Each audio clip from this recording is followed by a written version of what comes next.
Hello, my dear guys. Assalamu alaikum. Welcome to Medicine and Health Info channel again. আশা করি আল্লাহর রহমতে আপনারা সবাই ভালো আছেন।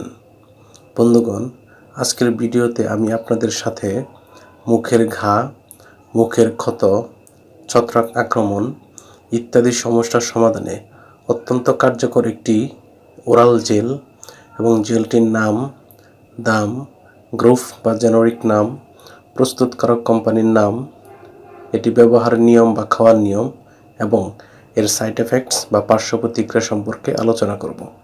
তবে ভিডিওটি শুরু করার আগে আপনাদের প্রতি রিকোয়েস্ট, আপনি যদি আমার চ্যানেলে নতুন হয়ে থাকেন তাহলে অবশ্যই চ্যানেলটি সাবস্ক্রাইব করে লাইক, কমেন্টস এবং শেয়ার করবেন। বন্ধুগণ, আমরা বিভিন্ন সময় দেখি বাচ্চাদের কিংবা প্রাপ্তবয়স্কদের বা প্রাপ্তবয়স্ক মানুষদের মুখে ঘা, মুখে ক্ষত, ছত্রাক আক্রমণ ইত্যাদি হয়ে থাকে।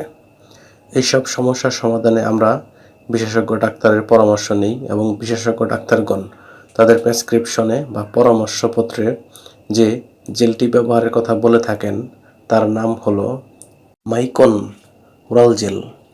এটির গ্রুপ বা জেনেরিক নাম হলো মাইকোনাজল নাইট্রেট।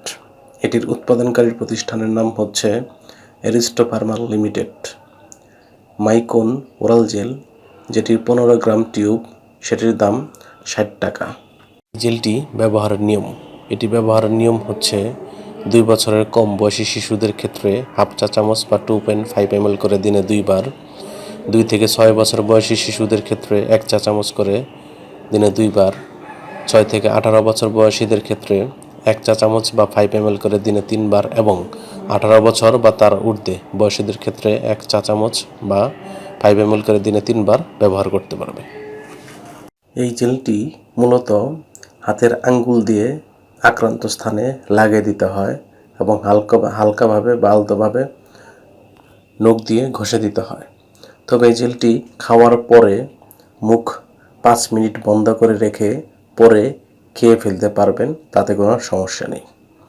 এই জেলটি ব্যবহারের পর বা খাওয়ার পর কিছু সাইড এফেক্টস বা পার্শ্ব প্রতিক্রিয়া দেখা দিতে পারে, যেমন বমি বমি ভাব বা বমি হওয়া, ডায়রিয়া এবং অ্যালার্জিক রিয়াকশনও দেখা দিতে পারে। গর্ভাবস্থা এবং স্তন্যদানকালীন সময়ে এই জেলটি ব্যবহারের পূর্বে অবশ্যই রেজিস্টার্ড চিকিৎসকের পরামর্শ নিতে হবে, কেননা রেজিস্টার্ড চিকিৎসকের পরামর্শ ব্যতীত কেউই কোনো ঔষধ বা মেডিসিন ব্যবহার বা খাওয়া উচিত নয়।